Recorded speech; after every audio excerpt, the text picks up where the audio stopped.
Sonic Adventure 2 came out for the Sega Dreamcast in June of 2001, and has been regarded as one of the best Sonic games since. That was until pretty recently, as many people now have mixed opinions, so I decided to play Sonic Adventure 2 myself with an open mind, and see how it holds up today. Also, I want to point out that part of the Sonic community has been personally attacked at the sight of somebody not enjoying Sonic Adventure 2 as much as they do, so they have started flooding comment sections with hate and basically just saying skill issue, and just throwing out the most generic opinions of this game with no reasoning the entire time. So if you're one of these people and you're watching this video, at least watch the whole video before flooding my comment section with skill issue. Without wasting any more time, let's get into the game. I'm going to start with the gameplay this time because this is the most important aspect of this game. Sonic Adventure 2 has 6 playable characters across the hero and dark stories. However, there are only 3 gameplay styles: speed stages, mech shooting, and treasure hunting. Out of the 3, I'm going to start with the speed stages, as this is the part of the game that many people think is the best, myself included. Think Adventure 1's gameplay, but longer and more linear. Despite being the best part of the game, it takes up less than half of the game. Sonic has 6 stages in the hero side, that being City Escape, Metal Harbor, Green Forest, Pyramid Cave, Crazy Gadget, and Final Rush. Shadow has 2 fewer stages, so 4. Radical Highway, White Jungle, Skyrail, and Final Chase. And the fact that a brand new character in the Sonic game has the least amount of stages is kinda counterintuitive. That gives us a grand total of 10 speed stages across both stories. The asset reuse is also pretty apparent. The first examples that come to mind for me are Green Forest and White Jungle, and Radical Highway and Mission Street. You may have noticed by now that Sonic shoes are slightly different. These are the iconic Soap shoes. SA2 was sponsored by a shoe company called Soap. Essentially, the design of the shoes made it so that you can grind down rails, kinda like a skateboard, but without the skateboard. By the way, the upgrades from SA1 are back. Sonic has the Lightspeed shoes, the Bounce Bracelet, Flame Ring, Ancient Light, and the Magic Gloves. Shadow has the Air Shoes, Flame Ring, and Ancient Light. So the only way they made Shadow feel different is by taking away the Bounce Bracelet, which kinda sucks because it's one of the most versatile upgrades in this game. Hi, this is editing me. I forgot to put in the script that each character has something called the Mystic Melody, which next to a shrine will open up another pathway for you. So, yeah. Also, I just have to ask, why do they map like 15 actions to the B button?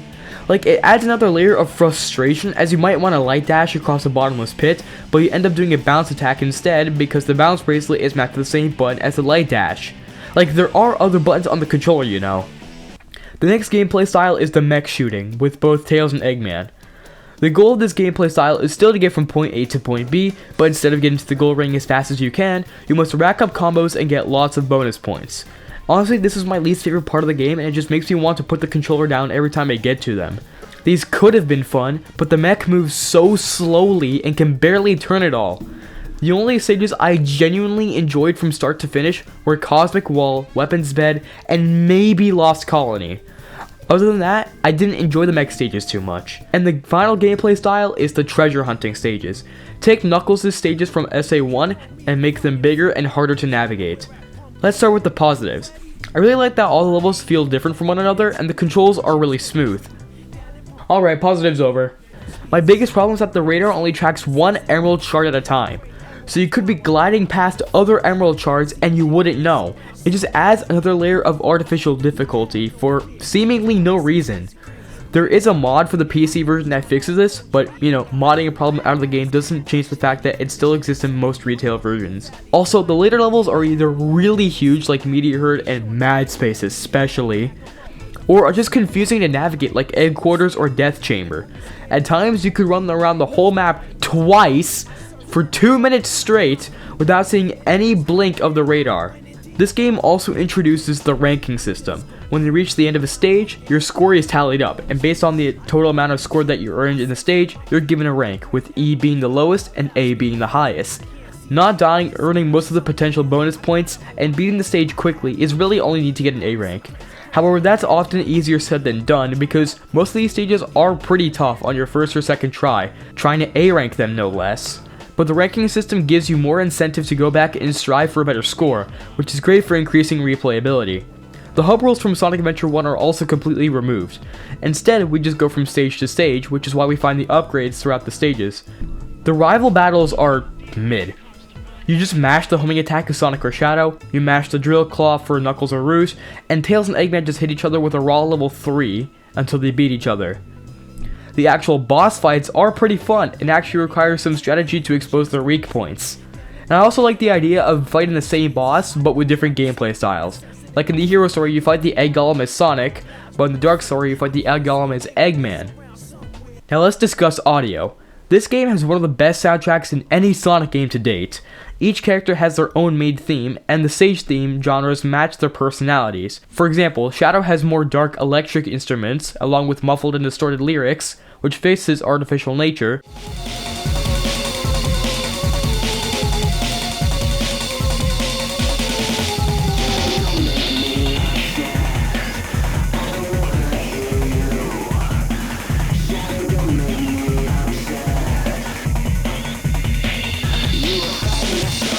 Rouge has more jazzy styled music.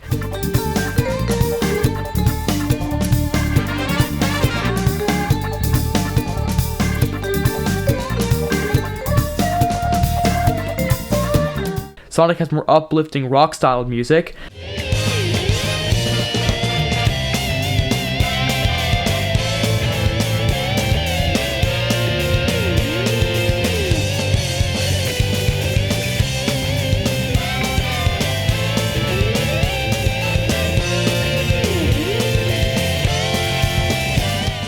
And Knuckles has rapping in his stages. I ain't gon' let it get to me, I'm just gon' creep down in Pumpkin Hill, I got to find my lost piece. I know that it's here, I can sense it in my feet. The great emerald's power allows me to feel. However, the dialogue is meh.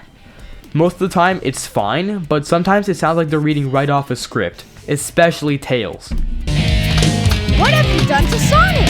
I'll never forgive you for this.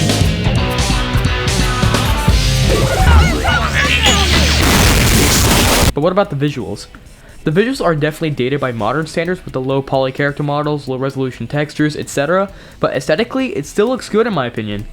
The cutscenes, believe it or not, actually use motion capture from what I've heard, but this makes some of the cutscenes look really janky and kind of funny. But at times, you wouldn't be able to hear any of the dialogue because the music is constantly blasting in the background of each cutscene. Amy is... I didn't get that, Tails. What happened to Amy? Tails! In fact, the audio mixing in this game is all over the place. But in most cases, the music is the loudest thing in the game for whatever reason. But back to the visuals, I have my critiques. For some reason, after the game left the Dreamcast, the lighting in the cutscenes especially are either darker or brighter than they're supposed to be, or the textures are just broken or look wrong. Like, sometimes Amy goes cross-eyed when she really shouldn't, and her teeth texture is using her mouth texture instead from what I can see. Alright, we've covered visuals, audio, gameplay, all that good stuff. Now it's time for the ending. I didn't discuss the story at all because this video would be half an hour long if I did, but whatever. After beating both Hero and Dark stories, you unlock the last story. Eggman wanted to collect the 7 Chaos Emeralds to power up the Eclipse Cannon based on his grandfather, Professor Gerald Robotnik's, research. Shadow the Hedgehog also wanted to collect the Chaos Emeralds because of a promise he made to his best friend Maria Robotnik, who was killed by the military. Gerald also modified Shadow's memory before Shadow went into stasis that Maria wanted Shadow to kill everyone on Earth as his plan for revenge. But after Eggman read part of Gerald's diary, he realized that the Eclipse Cannon wasn't actually firing and entered its Doomsday Protocol, which caused it to plummet towards the Earth. What's going on? Why doesn't the cannon fire? What's happening here?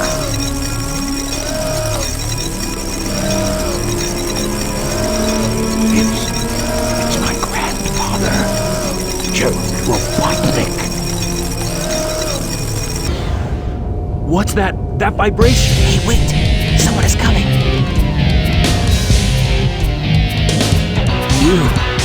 You haven't given up yet?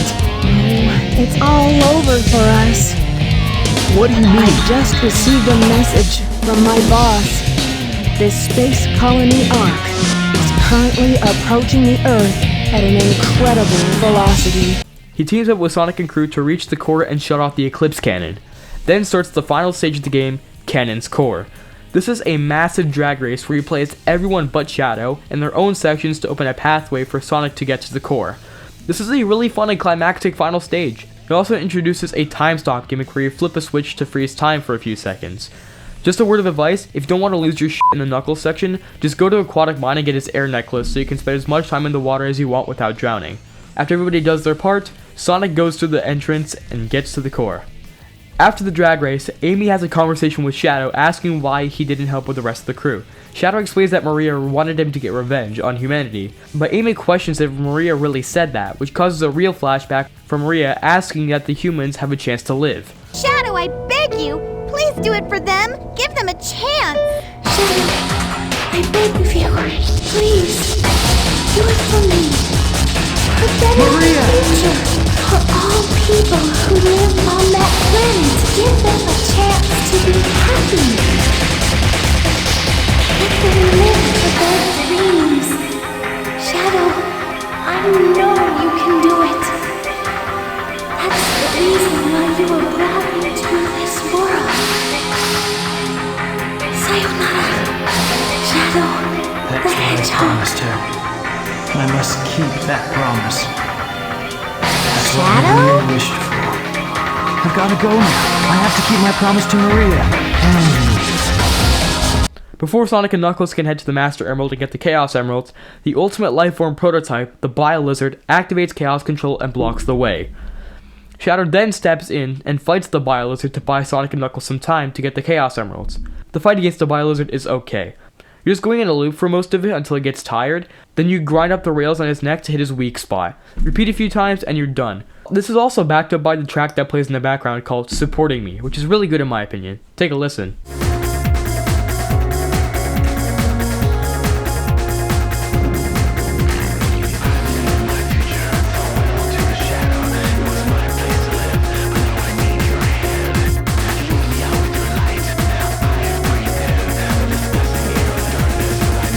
Then Bio-Lizard uses Chaos Control again, and the Space Colony arc is now en route to crash land into the Earth. Then Sonic and Shadow turn super and fight the final hazard. The boss fight would be pretty forgettable, but the main theme, Live and Learn, is blasting in the background, and that just makes it so much better.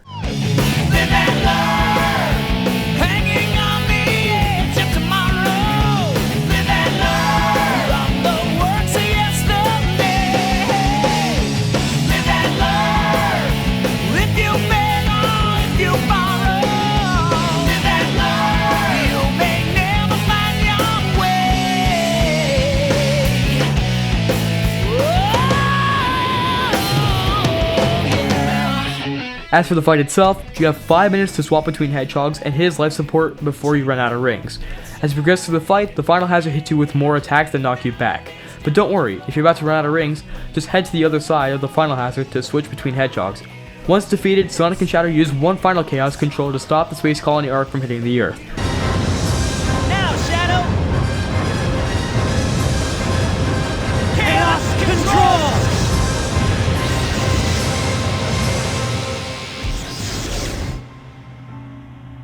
But Shadow didn't have enough rings to maintain his super form and he falls to the Earth, and is presumed dead.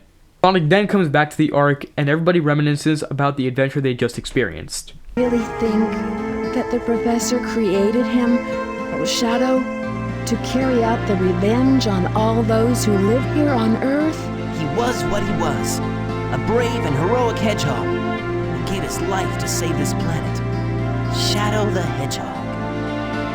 As a child, I looked up to my grandfather because of all the great things he accomplished in his life. He was my hero, and I wanted to be a great scientist like him. But did he really mean to destroy us? I don't know, but what I do know is we all did it together. So what's next for you, Rouge? Off again to find those jewels you love so much? Nah, I think I'm gonna give up this line of work. Too much work for too little pay. What's the matter, Sonic? Oh, it's nothing. Come on, let's go home to the planet as cool and blue as me.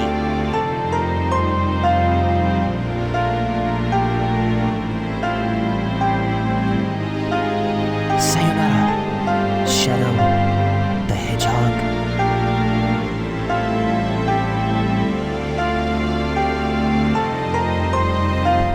And that's Sonic Adventure 2.